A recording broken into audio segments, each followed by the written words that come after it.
যুগে যুগে ইসলামের প্রাথমিক যুগ থেকে কোরআনের পিছনে, ইসলামের পিছনে, নবী রসুলগণের পিছনে দুইটা দল চরম বাধা দিত।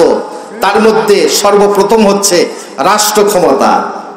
যারা কোন কি ক্ষমতা? আমার কথা তো বুঝতেছেন বাবা, বুঝতেছেন না? সুন্দর বুঝতেছেন। সর্বপ্রথম সেই যুগে, আজ থেকে 1400 বছর আগেও, সেই যুগে কোরআনের সর্বপ্রথম বাধা দিয়েছিল রাষ্ট্র ক্ষমতা। দ্বিতীয় নাম্বার বাধা হলো যে ওই সমাজের কিছু প্রভাবশালী ব্যক্তি। কথা বুঝতেছেন তো? তার মানে ওই নেতার কিছু নেতাগাথা আছে, এই নেতাগাথারাও বাধা দিয়েছিল।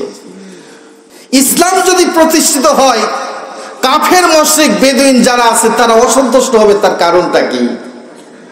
তার কারণ হলো ইসলাম যখন সংসদে যাবে, ইসলামী হুকুমত যখন কায়েম হবে, এই দেশে কোনো অত্যাচার, অনাচার, নির্যাতন, নিপীড়ন চলবে না। ঠিক কিনা বলে?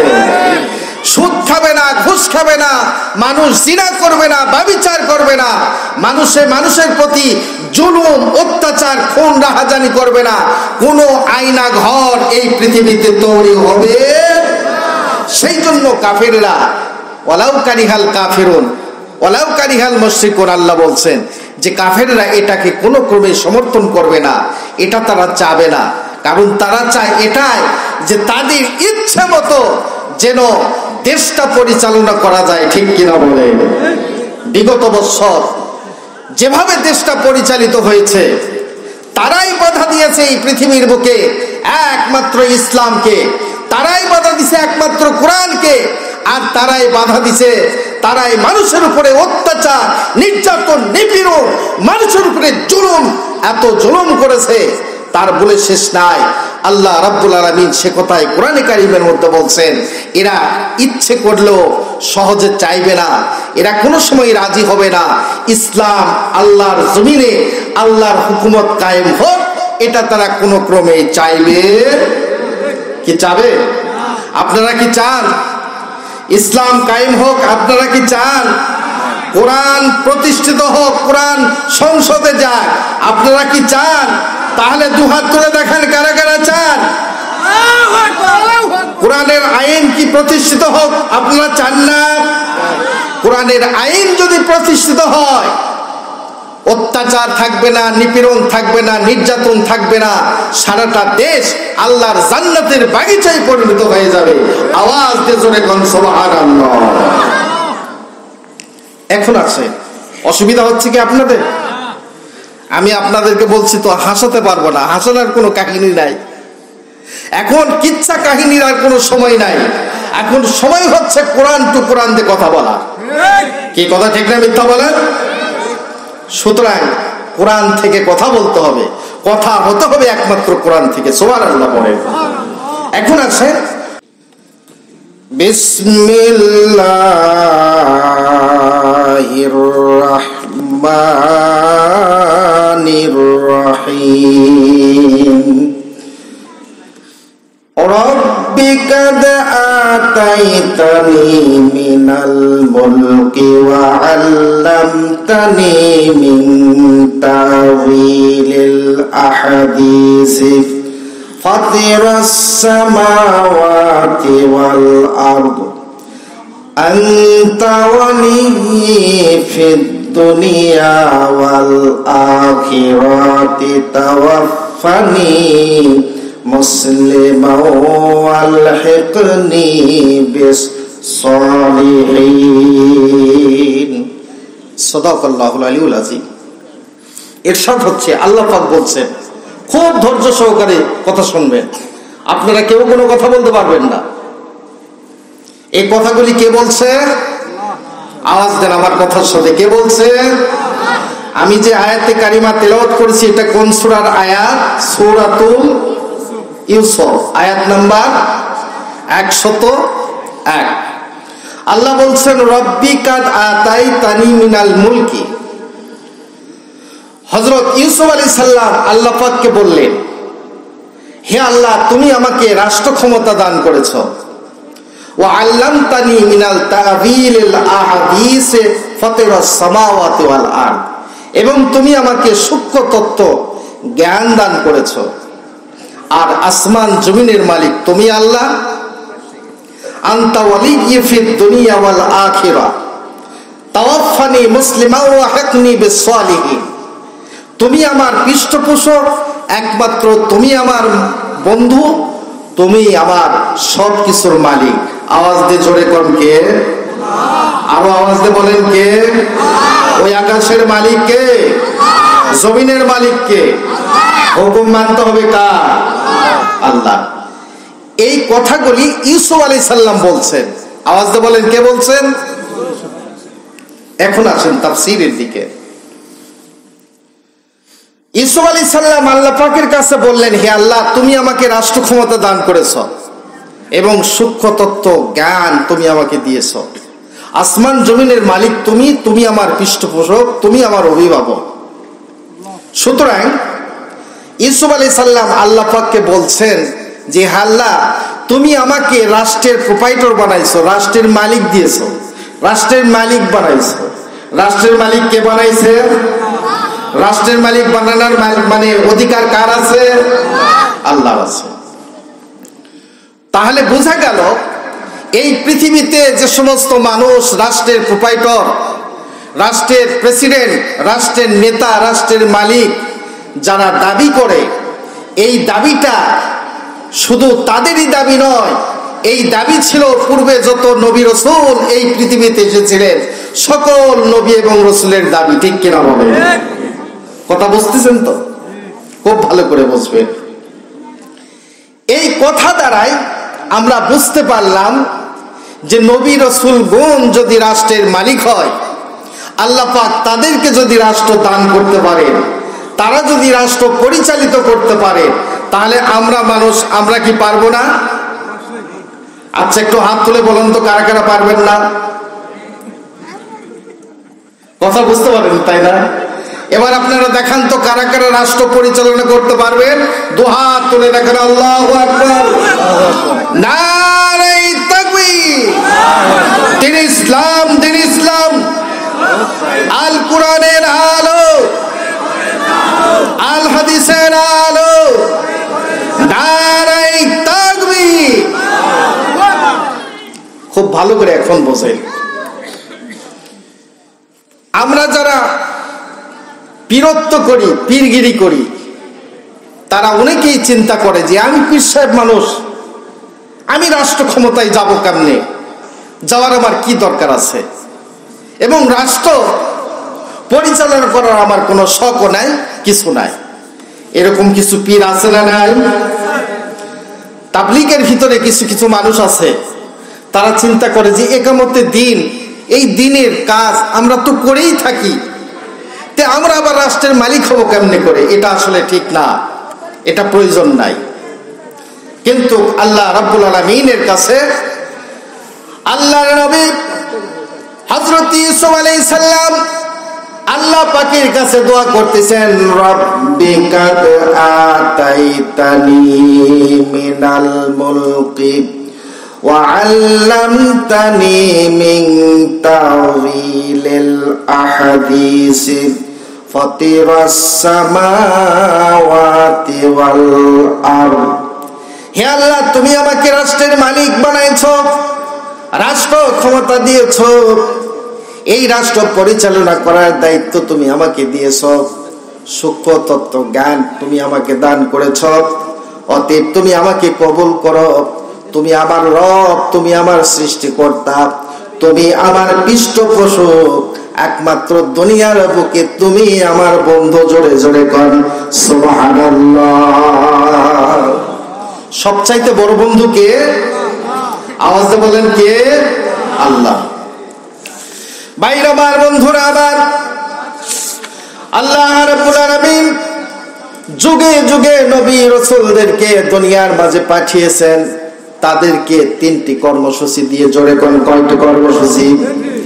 আল্লাহ পাক সূরাতুল সাফফির আয়াত নম্বর 9, এই আয়াতে কারিমার মধ্যে তিনি বলেন, ওয়াল্লাযী আরসালা রাসূলাহু বিল হুদা ওয়া দীনিল হক লিইয়ুযহিরাহু আলাদ-দীনি কুল্লিহি ওয়ালাউ কারিহাল মুশরিকুন। আল্লাহু আকবার। আল্লাহ রাব্বুল আলামিন বলেন, হে নবী, আমি আপনাকে দ্বীনে হক সত্যের বিধান দিয়া এই দুনিয়ার বুকে প্রেরণ করেছি। দুনিয়াতে তোমাকে পাঠিয়েছি তিনটি হুকুম দ্বারাই। দুনিয়ার বুকে তোমাকে তিনটি কাজ করার জন্য করে পাঠিয়েছি। এক নাম্বার হলো দ্বীনুল হক, দ্বিতীয় নাম্বার হলো বিল হুদা, হেদায়েত, তৃতীয় নাম্বার হলো লিইয়ুযহিরাহু আলাদ-দীনি কুল্লি। দুনিয়ার বুকে যত দিন, যত ধর্ম থাকবে সমস্ত ধর্মের উপর প্রতিষ্ঠিত করবে, বিজয়ী হবে একমাত্র ইসলাম। জোরে কোন সুবহানাল্লাহ। এই তিনটি কর্মসূচি দিয়ে আল্লাহ পাক দুনিয়াতে নবী রাসূলদেরকে পাঠিয়েছিলেন, ঠিক কিনা বলেন? এক নাম্বার বিল হুদা, দ্বিতীয় হলো দ্বীনের হক, তৃতীয় নাম্বার হচ্ছে লিইয়ুযহিরাহু আলাদ-দীনি কুল্লি। অর্থাৎ দুনিয়াতে যত ধর্ম আছে সমস্ত ধর্মের উপরে প্রতিষ্ঠিত হবে, বিজয়ী হবে, ইসলাম ছাড়া অন্য কোন ধর্ম নয়, ঠিক কিনা বলেন? আমার ভাইরা, আল্লাহ রাব্বুল আলামিন নবীদেরকে এই তিনটি হুকুম দিয়ে দুনিয়ার মাঝে পাঠিয়েছেন। আমাদের বিশ্বনবী মুহাম্মদ রাসূলুল্লাহ সাল্লাল্লাহু আলাইহি ওয়াসাল্লাম তাকেও তিনটি কর্মসূচি দিয়েছেন। আর এই তিনটি কর্মসূচির পরে আল্লাহ পাক একটা কথা বলছেন, সেটা হলো এই, ওয়ালাউ কারিহাল মুশরিকুন।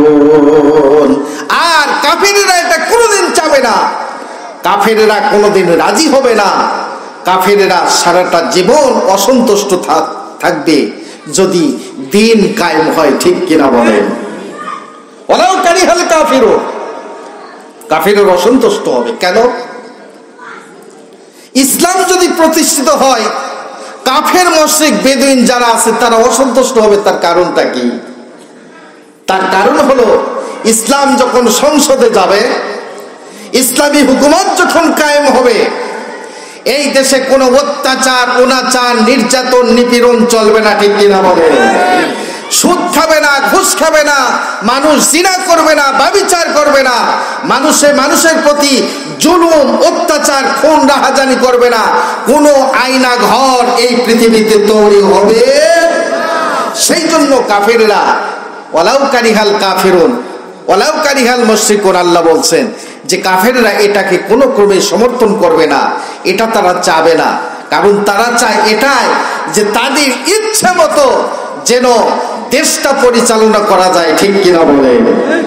বিগত বছর যেভাবে দেশটা পরিচালিত হয়েছে, তারাই বাধা দিয়েছে এই পৃথিবীর বুকে একমাত্র ইসলামকে, তারাই বাধা দিছে একমাত্র কোরআনকে, আর তারাই বাধা দিছে, তারাই মানুষের উপরে অত্যাচার, নির্যাতন, নিপীড়ন, মানুষের উপরে জুলুম, এত জুলুম করেছে তার বলে শেষ নাই। আল্লাহ রাব্বুল আলামিন সে কথাই কোরআনে কারীমের মধ্যে বলছেন, এরা ইচ্ছে করলেও সহজে চাইবে না, এরা কোনো সময় রাজি হবে না ইসলাম আল্লাহর জমিনে আল্লাহর হুকুমত কায়েম হোক, এটা তারা কোনো ক্রমে চাইবে কি? চাবে? আপনারা কি চান ইসলাম কায়েম হোক? আপনারা কি চান কোরআন প্রতিষ্ঠিত হোক, কোরআন সংসদে যাক? আপনারা কি চান? তাহলে দুহাত তুলে দেখেন কারা কারা চান কোরআনের আইন কি প্রতিষ্ঠিত হোক? আপনারা চান না? কোরআনের আইন যদি প্রতিষ্ঠিত হয়, অত্যাচার থাকবে না, নিপীড়ন থাকবে না, নির্যাতন থাকবে না, সারাটা দেশ আল্লাহর জান্নাতের বাগিচায় পরিণত হয়ে যাবে। আওয়াজ দিয়ে জোরে কোন সুবহানাল্লাহ। এখন আছে অসুবিধা হচ্ছে কি আপনাদের? আমি আপনাদেরকে বলছি তো হাসাতে পারবো না, হাসানোর কোনো কাহিনী নাই, এখন কিচ্ছা কাহিনীর আর কোনো সময় নাই। এখন সময় হচ্ছে কোরআন টু কোরআন দিয়ে কথা বলা। কি কথা ঠিক না মিথ্যা বলেন? সুতরাং কোরআন থেকে কথা বলতে হবে, কথা হতে হবে একমাত্র কোরআন থেকে। সুবহানাল্লাহ বলেন। এখন আছে যুগে যুগে ইসলামের প্রাথমিক যুগ থেকে কোরআনের পিছনে ইসলামের পেছনে, নবী রসুলগণের পেছনে দুইটা দল চরম বাধা দিত। তার মধ্যে সর্বপ্রথম হচ্ছে রাষ্ট্র ক্ষমতা। যেরকম কি ক্ষমতা? আমার কথা তো বুঝতেছেন বাবা, বুঝতেছেন না? সুন্দর বুঝতেছেন। সর্বপ্রথম সেই যুগে, আজ থেকে 1400 বছর আগেও, সেই যুগে কোরআনের সর্বপ্রথম বাধা দিয়েছিল রাষ্ট্র ক্ষমতা। দ্বিতীয় নাম্বার বাধা হলো যে ওই সমাজের কিছু প্রভাবশালী ব্যক্তি। কথা বুঝতেছেন তো? তার মানে ওই নেতার কিছু নেতাগাথা আছে, এই নেতাগাথারাও বাধা দিয়েছিল। তো রাষ্ট্র ক্ষমতা কোনটা? তখন ছিল আবু জেহেল, উতবা, সাইবা, আবু সুফিয়ান, মুগিরা, ওয়ালিদ ইবনে মুগিরা। তারা ছিল রাষ্ট্র ক্ষমতা। আল্লাহর কোরআনের চরম তারা বাধা দিয়েছিল। জোরে কর নাউজুবিল্লাহ। এই বাধা দেওয়ার কারণে তারা দুনিয়া থেকে নিঃশেষ হয়ে গেছে। আজও যারা কোরআনের বাধা দেয় তারা এই পৃথিবীতে দেখতে পারে নাই, ঠিক কিনা বলে? আজ হোক কাল হোক কোরআনের বিরুদ্ধাচরণ করলে দুনিয়া থেকে নিশ্চিহ্ন হয়ে যাবে। কোরআনকে বন্ধ করতে গিয়ে, ইসলামী দলকে নিশ্চিহ্ন করতে গিয়ে সে নিজেই নিশ্চিহ্ন হয়ে গেছে, এতে কোনো সন্দেহ নাই। এটা যুগে যুগে রসুল নবীদের ক্ষেত্রে আমরা দেখেছি। কোরআন তার সাক্ষ্য, এই আয়াতে কারিমা হচ্ছে তার সাক্ষ্য। তো যারা বাধা দিয়েছিলেন ইসলামের প্রতি, মুসলমানদের প্রতি, তাদের অবস্থাটা কি আমি ক্রমাগত কোরআন থেকে আমি আপনাদের সামনে তুলে ধরবো। কষ্ট হলেও তো আপনারা থাকবেন, থাকবেন না? আমি বুঝতে পেরেছি আসলে আপনারা ওয়াজখোর মানুষ। যত বিড়িখোর আমার বিলাসপুর, অনেকক্ষণ পর্যন্ত থাকে, কিছুক্ষণ উঠে দৌড় মারে। কি ব্যাপার, কোথায় যাও? বলে একটু টান দিয়ে আসি। কি ঠিক না মিথ্যা? ইন্ডিয়াতে ওয়াজ করতে গেলাম, প্রতি বছর তো আমাকে আল্লাহ পাক নিয়ে যান, কিন্তু লকডাউনের পর থেকে আজ পর্যন্ত আমাকে ভিসা দেয়নি, ভারত সরকার আমাকে ভিসা দেয়নি। তবে আমার ছেলে ওয়াজ করে, আমার ছেলে ইন্ডিয়াতে গিয়েছিল, যায়। তো ইন্ডিয়াতে যাচ্ছি, ঝাড়খণ্ড প্রদেশের ভিতর দিয়ে, ইন্ডিয়ার বাস খুব ভিড়। তো পাশে এক ভদ্রলোক বসছে, তার গাউট থেকে এত বিড়ির গন্ধ উঠছে, বুঝা যাচ্ছে। আমি রাগ করে করছি, কি ভাই আপনি কি বিড়ি খান নাকি? করছে কেন? আপনার গাউট থেকে খালি বিড়ি বিড়ি গন্ধ করে। করছে হুজুর কি করবেন, আমার বউ খায়। ওই খায় তো খায়, ওর বউ বিড়ি খায়। বিড়ির উপর কি মহব্বত। আজও কিছু মানুষ আছে বিড়ি না খালে এদের পায়খানা ক্লিয়ার হয় না, ঠিক না? আসে ভাইরা আমার, বন্ধুরা আমার, যুগে যুগে আল্লাহ এবং কোরআনের প্রতি মানুষেরা বিরুদ্ধাচরণ করেছে, বাধা দিয়েছে, কিন্তু এই বাধা দিয়ে তারা কোনো ক্রমেই বড় পারে নাই। আল্লাহ পাক কোরআনে কারিমের মধ্যে তিনি বলছেন, ইউরিদুনা, পড়েন আমার সাথে, ইউরিদুনা লিয়ুতফিউ নূরাল্লাহি বিআফওয়াহিহিম ওয়াল্লাহু মুতিম্মু নূরিহি ওয়ালাউ কারিহাল কাফিরুন। আল্লাহ রাব্বুল আলামিন বলেন, ওরা চায় মুখের ফুৎকার দিয়া ইসলামকে নির্বাপিত করবার, মুছে দিবার, কিন্তু আমি আল্লাহ পাক আমার দিন, আমার কোরআনকে কিয়ামত পর্যন্ত বিজয়ী করে রাখবো। আওয়াজ দিয়ে বলেন সুবহানাল্লাহ। কে বিজয়ী করে রাখবে? আবার ভালো করে বলছেন, এই আয়াতের শেষেও আবার আল্লাহ বলছেন, ওয়ালাউ কারিহাল মুশরিকুন, কাফেররা যত অসন্তুষ্ট, যত বেজার হোক, এই কাজগুলো করার দায়িত্ব আমি আল্লাহ আমার। জোরে কোন সুবহানাল্লাহ। বিগত বছর ইসলামী হুকুমত যারা কায়েম করেছেন, তাদের প্রতি যে অত্যাচার, অনাচার, নির্যাতন করা হয়েছে, নিপূরণ করা হয়েছে ইসলামকে নির্বাপিত করে দিবার, মুছে দিবার, কিন্তু তারা মুছে দিতে পারে নাই। পেরেছে? আজও পর্যন্ত ইসলাম আমাদের কাছে আছে না নাই? আজকে ইসলামী দলগুলি মাথা চাড়া দিয়ে উঠছে, সারা ওয়ার্ল্ড পৃথিবী দেখতেছে যে সত্যি বাংলাদেশের মুসলমানেরা ইসলাম প্রিয় এবং কোরআন প্রিয় মানুষ, ঠিক কিনা বলেন? জাতিসংঘ প্রতিবেদন দিচ্ছে, জাতিসংঘ প্রতিবেদন দিচ্ছে, যারা কোরআনের বিরোধিতা করেছে তারা বিলুপ্ত, আর যারা কোরআনকে ভালোবেসেছেন তারাই এই দেশে থাকবে। ঠিক কিনা বলেন? আপনারা বুঝি রাগ করিচ্ছেন নাকি? আওয়াজ দিচ্ছেন না কেন? খুব ভয় লাগিচ্ছে? এখনো ভয় লাগে? তাহলে আওয়াজ দিচ্ছেন না কেন?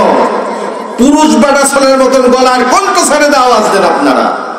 কোনো চিন্তা, কোনো ভয় আমাদের নাই। আল্লাহু আকবার বলেন, আরো জোরে বলেন আল্লাহু আকবার। আল্লাহ রাব্বুল আলামিন আমাদেরকে কবুল করেছেন, আমাদের দেশকে তিনি কবুল করেছেন। সুতরাং আল্লাহ পাক নিজেই কোরআনে বলছেন, ওরা চায় মুখের ফুৎকার দিয়ে ইসলামকে নির্বাপিত করে দিবা, কিন্তু আমি আল্লাহ পাক আমার দ্বীনকে আমি নিজেই কিয়ামত পর্যন্ত বিজয়ী করে রাখবো। ভাইরা আমার, বন্ধুরা আমার, বিশ্বনবী মুহাম্মদুর রাসূলুল্লাহ সাল্লাল্লাহু আলাইহি ওয়াসাল্লাম মক্কায় যখন ইসলামের দাওয়াত দিলেন, আবু জেহেল, উতবা, সাইবা, আবু সুফিয়ান তারা নবীজির কাছে একদিন গেলেন। যাওয়ার পরে ডেকে বলে, মুহাম্মদ, তোমাকে আমরা একটা বিষয় বলতে এসেছি। বলে, কি বিষয় বলতে এসেছেন? বলে, তুমি যে লা ইলাহা ইল্লাল্লাহু মুহাম্মাদুর রাসূলুল্লাহ এই কালেমার দাওয়াত তুমি মক্কার বুকে দিচ্ছ। আমরা বলি, তোমার যদি টাকার দরকার হয় টাকা তোমাদেরকে দিব, তোমার যদি কোনো সুন্দরী নারীর দরকার হয় সুন্দরী নারী তোমাকে আমরা দিব, তুমি যা চাইবে তা করবে, তুমি যা ইচ্ছা করবে আমরা তাই তোমাকে দিব, কিন্তু তোমাকে দয়া করে একটু এই কালেমার থেকে দূরে থাকতে হবে। নাউজুবিল্লাহ।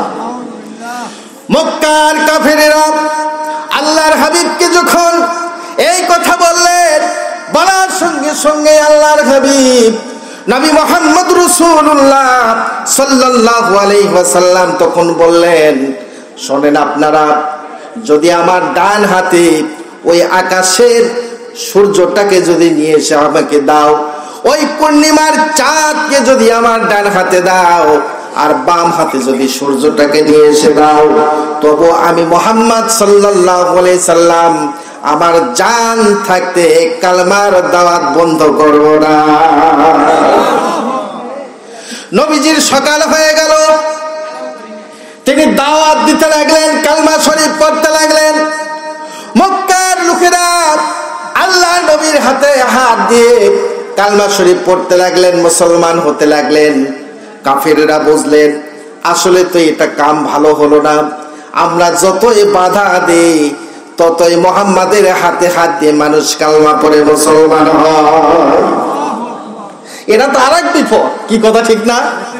যতই বাধা দেওয়া হয় ততই কালেমার ব্যক্তি হয়। ভাইরা আমার, বন্ধুরা আমার, এই বলার পরে আল্লাহর হাবিবের কাছ থেকে তারা চলে গেলেন। চলে যাওয়ার পরে আবু জেহেলকে সাথে করে নিয়ে তারা তার বাড়িতে বসে এক বৈঠক করলেন। জোরে কোন কি করলেন? ওই বৈঠকে তারা সিদ্ধান্ত নিলেন, মুহাম্মদকে হয় আমরা দুনিয়ার থেকে বিদায় করে দিব, না হলে আমরা মুহাম্মদকে জেলখানায় বন্দী করে রাখবো, না হলে মুহাম্মদকে দেশ থেকে আমরা তাড়ে দিব। এইরকম নানান কথা, নানান আলোচনা হচ্ছে, কিন্তু তারা এখনো পর্যন্ত সিদ্ধান্তে পৌঁছতে পারে নাই। হঠাৎ করে আবু জেহেল দেখতেছে একজন ব্যক্তি, মাথায় বিশাল টুপি, অনেক বড় দাড়ি, লম্বা জুব্বা পরিহিত এক ব্যক্তি আগন্তুক এসে বলতেছে, আবু জেহেল, তোমরা মুহাম্মদ সম্পর্কে যে আলোচনা করো, এই কথাগুলি তোমরা এখনো পর্যন্ত আলোচনায় সিদ্ধান্তে যেতে পারো নাই। আমি সেই জন্য করে ছুটে চলে আসছি তোমাদেরকে সিদ্ধান্তে পৌঁছে দেওয়ার জন্য করে। আবু জেহেল ডেকে বললেন, কে আপনি? এত দয়া, এত মায়া আমার প্রতি, আমাদের প্রতি আপনার এত ভালোবাসা, কি আপনি দয়া করে আপনার একটু পরিচয় দিন। বলে, আমার পরিচয় একটু পরে দিব। বলে, কি হবে তাহলে বলেন। বলে, আবু জেহেল, তোমরা সিদ্ধান্ত নিয়েছো মুহাম্মদকে কারাগারে বন্দী করে রাখবে। জানো না তোমরা মুহাম্মদকে কারাগারে বন্দী করে রাখার পর যখন কারাগারবাসীরা তার আখলাক চরিত্র ব্যবহার দেখবে, তারা মুগ্ধ হয়ে মুহাম্মদের প্রতি কারাগারের ভিতরে তারা কালেমা পড়ে ঈমান আনবে। এই কাজ করা সম্ভব হবে না। মুহাম্মদকে তোমরা তাড়িয়ে তোমাদের দেশ থেকে অন্য দেশে বিতাড়িত করতে চাও, এটা কোনো ক্রমেই করা হবে না। কারণ মুহাম্মদকে যখন তোমাদের দেশ থেকে তাড়িয়ে অন্য দেশে যখন দিয়ে পাঠিয়ে দিবে, ওই দেশের মানুষেরা যখন মুহাম্মাদের আখলাক চরিত্র ব্যবহার যখন দেখবে, তারা মুগ্ধ হয়ে মুহাম্মাদের প্রতি ঈমান আনার পরে ওরা এসে তখন তোমাদের সঙ্গে যুদ্ধ ঘোষণা করবে। অতএব হবে না।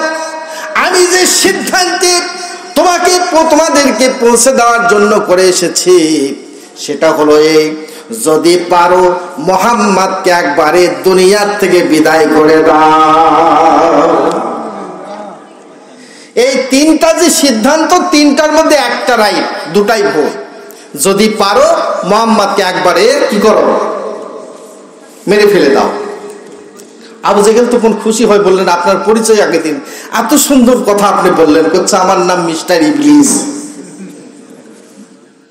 বলে, আপনি ইবলিস? বলে, হ্যাঁ আমি ইবলিস। বলে, আপনি এত সুন্দর কথা বলতে পারেন? বলে, এত ভালো ভালো কথা না বললে লোকেরা আমাকে বিশ্বাস। কিছু কিছু মানুষ সমাজে এরকম আছে না নাই? খুব উপরে সুন্দর সুন্দর কথা আর ভিতর দিকে উদ্দেশ্য কি? আপনাদের এলাকায় এরকম মানুষ আছে? নবীর যুগেও ছিল এই সমস্ত মানুষ। আর এই সমস্ত মানুষের প্রতি আল্লাহর নবীজি তিনি দ্বীনের দাওয়াত দিয়েছেন, কালেমার দাওয়াত দিয়েছেন। বিশ্বনবী মুহাম্মদুর রাসূলুল্লাহ সাল্লাল্লাহু আলাইহি ওয়াসাল্লামকে তিনটি হুকুম দিয়া এই পৃথিবীর বুকে পাঠিয়েছেন। তার মধ্যে হলো দ্বীনে হক, তার মধ্যে হলো আল্লাহ পাকের কোরআনের আইন। এই আইন প্রতিষ্ঠিত করার জন্য করে আল্লাহ রাব্বুল আলামিন কোরআনে কারীমের মধ্যে তিনি বলেন, যদি আপনাদের জানা থাকে তাহলে আপনারা আমার সঙ্গে পড়েন, শারা'a লাকুম মিনাদ-দীনি মা ওয়াসসা বিহি নূহা ওয়াল্লাযী আওহাইনা ওয়া মা ওয়াসাইনা বিহি ইব্রাহিমা ওয়া মূসা ওয়া ঈসা আন আকিমুদ্দীন ওয়া লা তাতাফাররাকু ফীহি। আল্লাহু আকবার। কত সুন্দর কথা বলছে, ভালো করে বোঝেন। কষ্ট হচ্ছে কি আপনাদের? এই ছোট বাচ্চা, তোমরা উঠে বসা করো না, হলে বসো, আর নাহলে একবারে কোথায় যায় বসে থাকে বাগান করে সেখানে যাও। কি কথা ঠিক না? আলোচনার ভিতরে কোনো ডিস্টার্ব করা যাবে না। দেখেন কত সুন্দর আল্লাহ বলছেন, শারা'a লাকুম মিনাদ-দীনি মা ওয়াসসা বিহি, আমি তোমাদের উপর নির্ধারিত করে দিছি। একবারে আল্লাহ নির্ধারিত করে দিয়েছেন আল্লাহর জমিনে আল্লাহর দ্বীনের দাওয়াত দেওয়ার জন্য করে। সুবহানাল্লাহ পড়ে। আল্লাহর জমিনে আল্লাহর কোরআনের আইন প্রতিষ্ঠিত করার জন্য আল্লাহ এটা একবারে নির্ধারিত করে দিয়েছিলেন। আর আল্লাহ বলছেন, এই নির্ধারিত শুধু তোমাদেরকে আমি দেই নাই, এর আগে দিয়েছিলাম কি? নূহা ওয়াল্লাযী আওহাইনা ওয়া মা ওয়াসাইনা বিহি ইব্রাহিমা ওয়া মূসা ওয়া ঈসা আন আকিমুদ্দীন। এর আগে আমি আল্লাহ দায়িত্ব দিয়েছিলাম ইব্রাহিম আলাইহিস সালামকে, ঈসা আলাইহিস সালামকে, মূসা আলাইহিস সালামকে। জোরে দুহাত তুলে বলেন মারহাবা। ভাই কথা বুঝতেছেন তো? আল্লাহ কত সুন্দর করে বলতেছেন। কোরআনের তাফসীর বোঝেন, ইতিহাস শুনবেন না, কোরআন থেকে কথা শুনবেন। আল্লাহ বলছে, তোমরা আমার জমিনে আমার হুকুমত তোমরা কায়েম করো। আর এই দায়িত্বটা শুধু তোমাদেরকে আমি দেই নাই, পূর্বে দিয়েছিলাম ইব্রাহিম আলাইহিস সালামকে, ঈসা আলাইহিস সালামকে, মূসা আলাইহিস সালামকে, নূহ আলাইহিস সালামকে। জোরে কোন সুবহানাল্লাহ। তারা কি করেছে? আন আকিমুদ্দীন, আল্লাহর জমিনে আল্লাহর দ্বীন প্রতিষ্ঠিত করেছে। ওয়ালা তাতাফাররাকু ফি, এবং এই ব্যাপারে কোনো মতানৈক্য তারা করে নাই। তার মানে কোনো বাড়াবাড়ি তারা করেন নাই, তারা একমত ছিল আল্লাহর জমিনে আল্লাহর দ্বীন কায়েম করতে হবে। সুবহানাল্লাহ বলেন। এরপরে আল্লাহ পাক কোরআনে কারিমের মধ্যে বলেন, সূরা সাদের 26 নম্বর আয়াতে কারিমায় আল্লাহ পাক বলেন, ইয়া দাউদ ইন্না জাআলনাকা খলিফাতান ফিল আরদ ফাহকুম বাইনান নাসি বিল হক ওয়া লা তাত্তাবি'ল হাওয়া ফায়ুদিল্লাকা আন সাবিলিল্লাহ।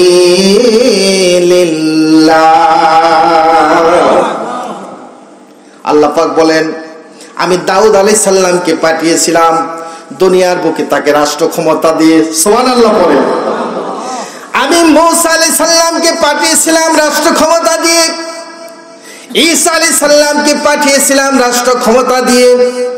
আমি আল্লাহ রাব্বুল আলামিন দুনিয়ার বুকে তাদেরকে পাঠিয়েছিলাম আর বলেছিলাম, ওয়ালা তাত্তাবি'ল হাওয়া, তোমাদের মন মস্তিষ্ক মন প্রসূত দ্বারাই দুনিয়ার বুকে কোনো আইন যেন প্রতিষ্ঠিত করো না। জোরে কোন সুবহানাল্লাহ। আইন চলবে একমাত্র আল্লাহর। জোরে কোন কার? কোন মানুষের আইন চলবে না। কথা বুঝতেছেন? সেই কথা আল্লাহ বলছেন, একমাত্র হুকুম চলবে আমি আল্লাহ পাক আমার। আল্লাহ পাক বলছেন, আলালাহুল খালক ওয়াল আমরু, সৃষ্টি যার, হুকুম চলবে তার। তে সুতরাং ওয়ালা তাত্তাবি'ল হাওয়া, মন প্রসূত দ্বারায় কোনো বিচারের রায় দেওয়া যাবে কি? কথা ঠিক না মিথ্যা? পূর্বে আমাদের বিগত বৎসরে বিচারের কত বহির্ভূত কত খারাপ কাজ করা হয়েছে। ঘরে বসে বসে বিচারের রায় দিচ্ছেন বিচারপতি মালিক। কি কথা ঠিক না মিথ্যা বলেন? শোনেন নাই আপনারা? যেই মালিকের একটা বিসি হারালো ইন্ডিয়াতে যায়, ইন্ডিয়ার ধারে একটা আউট, ওখান থেকে করছে মোদি তুই একটা আমাকে ধার দে। কিসের জন্য? করছে আমার দূরে আউট। আল্লাহ বলতেছে শুধু ওটা না, তুই আউট হয়ে যাব, কারণ বিচার আইন আল্লাহর হুকুমত দ্বারাই হয় নাই, মনোপ্রসূত মনের আবেগ দ্বারাই বিচারের আইন তুমি প্রতিষ্ঠিত করেছিলে। এইটা একমাত্র সেই জন্য তোমার শাস্তি। ঠিক কিনা বলে? এই জন্য বিচার আইন চলবে একমাত্র আল্লাহ পাকের। জোরে কোন সুবহানাল্লাহ। ভাইরা আমার, বন্ধুরা আমার, আল্লাহ পাকের পরে বলেন, তাকাতুস সামাওয়াতু ইয়াতাফাত্তারুনা মিন ফারুকিহিন্না ওয়াল মালাইকাতু ইউসাব্বিহুনা বিহামদি রাব্বিহিম ওয়া ইয়াস্তাগফিরুনা লিমান ফিল আরদ আলা ইন্নাহু আল গফুরুর রহিম।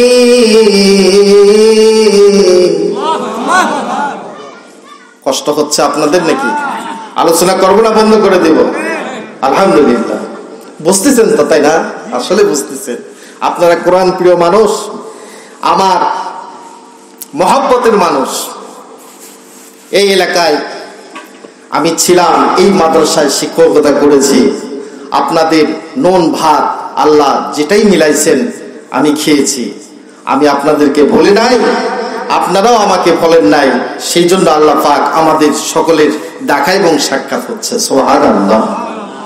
আজকে এসে শুনলাম আমার কিছু কিছু প্রিয় ব্যক্তি ছিলেন যারা আজকে দুনিয়ায় নাই। এই যে তোফাজ্জল ভাই, তারপরে হচ্ছে আরব আলী মিস্ত্রি সাহেব, তারপরে আমি নামটা ভুলে গেছি, যাই হোক অনেক দিনের কথা। অনেক আমার প্রিয় ব্যক্তিত্ব ছিলেন, আমার সাথে সবসময় এই মাদ্রাসায় আমি যখন ছিলাম খুব মহব্বত ভালোবাসা আমার সাথে রাখতেন। আজকে তারা দুনিয়ায় নাই, দুনিয়া ছেড়ে বিদায় হয়ে চলে গেছে। আমারও এমনও হতে পারে আপনাদের সাথে আমার আর কোনোদিন দেখা হতেও পারে, নাও পারে। তো জীবনের শেষ মাহফিল মনে করে কিছু সময় আমি আপনাদেরকে কষ্ট দিচ্ছি। ধৈর্যের বাতি ছবরে তেল দিয়ে বসেন, আখেরি মনোজাত করে আমরা এখান থেকে বিদায় হয়ে যাব। পড়ুন আল্লাহুম্মা আমিন।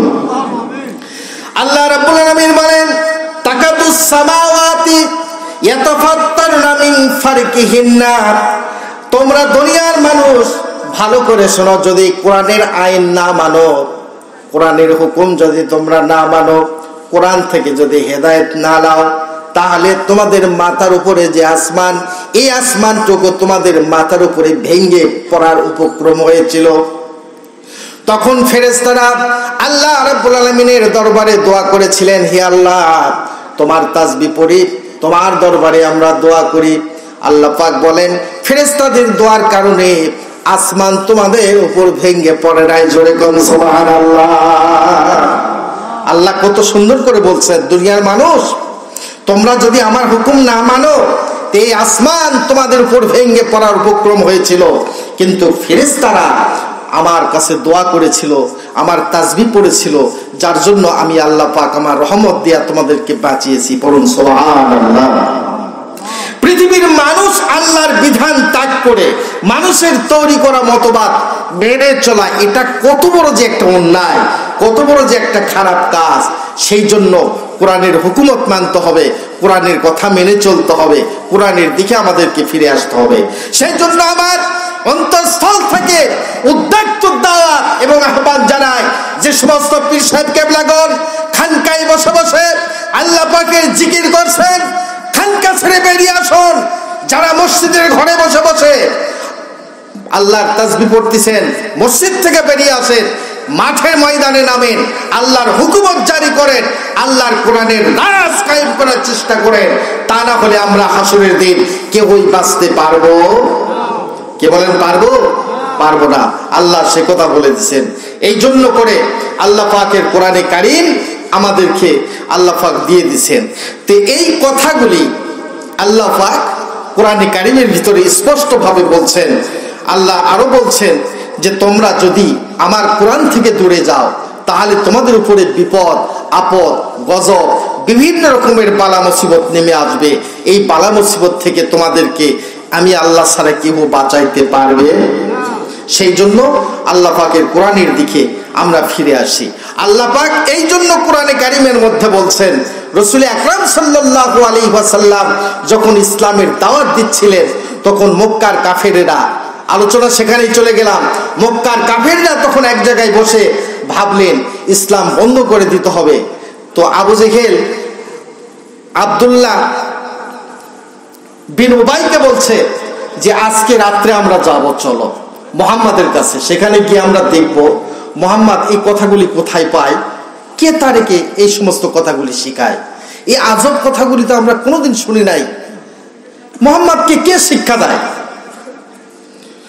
বাইরবার বন্ধুরা, আবার তাফসীরের মধ্যে লেখা আছে, আবু জেহেল একদিন রাতের অন্ধকারে এক পা দু পা করে আস্তে আস্তে আল্লাহর নবীর ঘরের পাশে গিয়ে তিনি নজর করে দেখছেন আল্লাহর নবীজি দাঁড়িয়ে দাঁড়িয়ে আল্লাহ পাকের কোরআনে কারীম তেলাওয়াত করছেন। পড়ুন সুবহানাল্লাহ। কি তেলাওয়াত করছেন? আল্লাহর কোরআন তেলাওয়াত করছেন। আবু জেহেল আল্লাহর নবীজির কোরআন তেলাওয়াত করা শুনতে পেলেন, যখন পাওয়ার পরে চিন্তা করলেন, বাহ কত সুন্দর মধুর কথা, এত সুন্দর কথাগুলি তো আমি এর আগে কোনোদিন শুনে নাই। তিনি আর সেইখান থেকে পিছনের দিকে হেঁটে চলে আসতে চাচ্ছেন না, মনে করছেন একটু শুনি আর একটু শুনি আর একটু শুনি। এদিকে সাইবা সেও মনে করলেন মুহাম্মাদের গুপ্তচর হয়ে তার বাড়িতে যাব, মুহাম্মদ এই কথাগুলি কোথায় পায়, কে তারে শিখিয়ে দেয়, এই উদ্দেশ্যে আমি যাব, সেই উদ্দেশ্যটা আমি হাসিল করব। এইবার সাইবা এক পা দু পা করে আস্তে আস্তে করে আল্লাহর নবীজির ঘরের অপর কর্নারে দাঁড়িয়ে তিনি দেখলেন আল্লাহর নবীজি তখন কোরআনে কারীম তেলাওয়াত করছেন। জোরে বলুন সুবহানাল্লাহ। এইদিকে আকনাস তিনিও চলে গেলেন আল্লাহর নবীজির গুপ্ত উদ্দেশ্য হাসিল করার জন্য করে, গুপ্ত ভেদ বার করার জন্য করে তিনি গেলেন। যাওয়ার পরে তিনি দেখছেন নবীজি কোরআনে কারীম তেলাওয়াত করছেন। এইবার সাইবা এক কর্নারে দাঁড়িয়ে কোরআন শুনতে লাগলেন। আবু জেহেল দাঁড়িয়ে আছে, আবু জেহেল জানে না, আবু জেহেল দাঁড়িয়ে আছে, সাইবা জানে না। উতবা দাঁড়িয়ে আছে, আখনাস জানে না। 4 কাফির 4 কর্নারে দাঁড়িয়ে দাঁড়িয়ে সারা রাত চলে গেল। তারা দাঁড়িয়ে দাঁড়িয়ে আল্লাহ পাকের কোরআন তারা শুনতেছেন। দুহাত তুলে বলেন সুবহানাল্লাহ।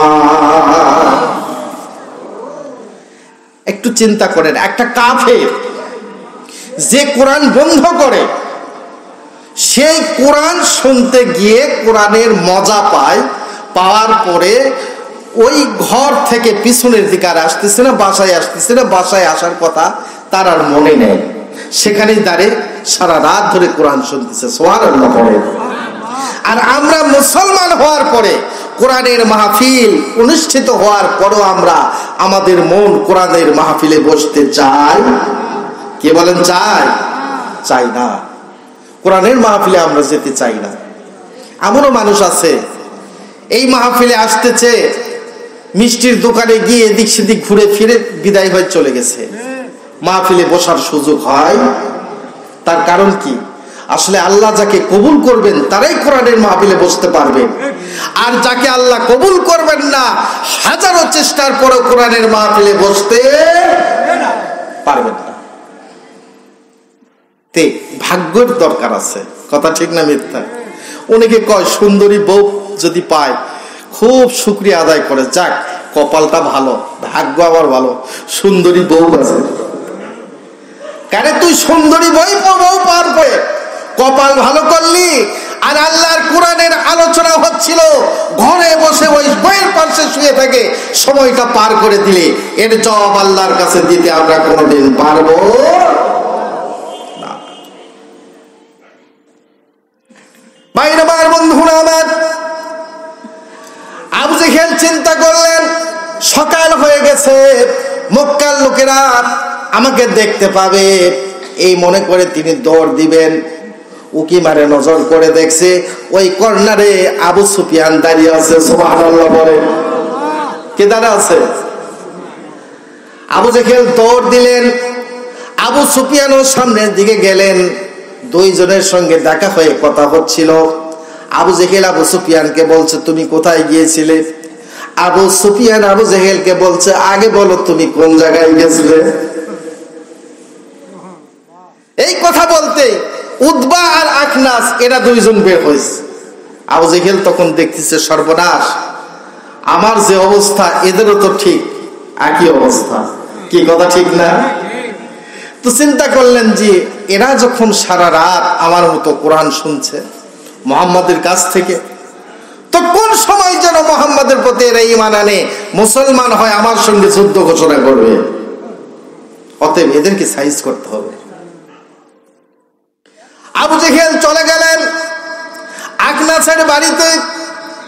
উতবা, সাইবা, আবু সুফিয়ান তিনজনকে ডেকে নিয়ে আবু জেহেল ডেকে বললেন শোনো, তোমাদের বিষয়টা আমি বুঝতে পেরেছি, আমারও যা হয়েছিল তোমাদেরও ঠিক তাই হয়ে গেছে, কিন্তু এখন তোমরা আমার হাতে হাত দিয়ে ওয়াদা করো, জীবন যদি থাকে মুহাম্মাদের কাছ থেকে আমরা কোরআন কোনদিন শুনব না।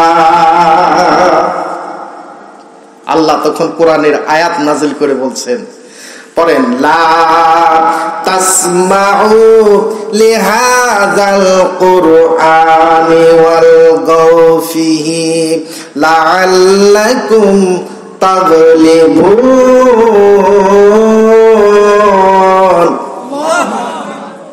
লা তাসমাউ লিহাযাল কুরআন, খবরদার তোমরা কোরআন শুনতে যাবে না, বরং কোরআন শুনতে যাবে না তো যাবেই না, আর যারা যাবে তাদেরকে তোমরা বাধা দিবে, হইচই করবে, গন্ডগোল করবে। বিগত দিনে কোরআনের মাহফিল, হাজারো মাহফিল বন্ধ করে দেওয়া হয়েছিল কিনা বলেন? কোরআনের মাহফিল বন্ধ করে দিয়েছিল। কি দুঃখের কথা বলবো, আবার বহু মাহফিল। আমি তো আসলে সিলেট, কুমিল্লা, চট্টগ্রাম অনেক বড় বড় প্রোগ্রাম, সেই প্রোগ্রামগুলি বন্ধ করে দিয়েছিল। এক প্রোগ্রামে গেলাম, হঠাৎ করে পুলিশ আমাকে ধরলো, ধরে বলছে আপনার ড্রাইভিং।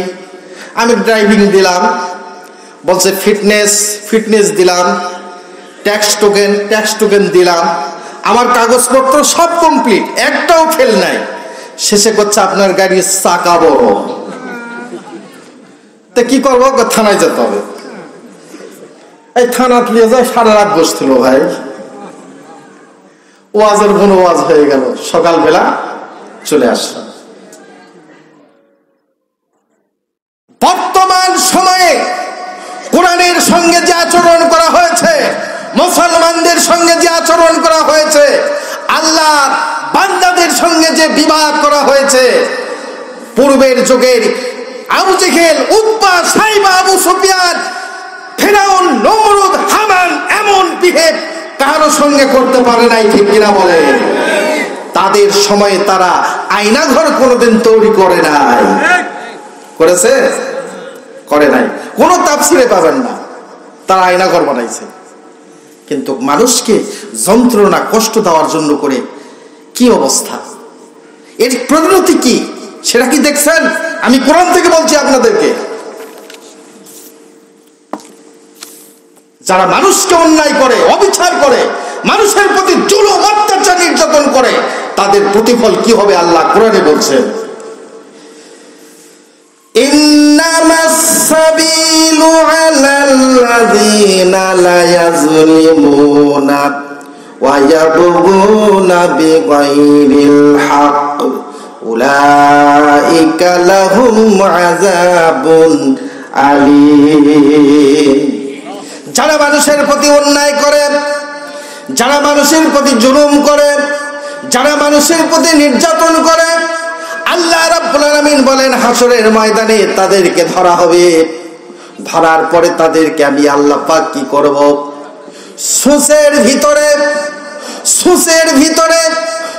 সুসের সুরঙ্গের মধ্যে গোটা একটা মহিষ, হাতি পার হয়ে যা সম্ভব হবে, কিন্তু এত চিকুন সুস আমি আল্লাহ রাব্বুল আলামিন তৈরি করব, ওই জালেম, ওই জুলুমকারী ওই সুসের ভিতর থেকে পার হতে পারবে না। তাদের প্রতি আমি আল্লাহ পাক তখন কি করব?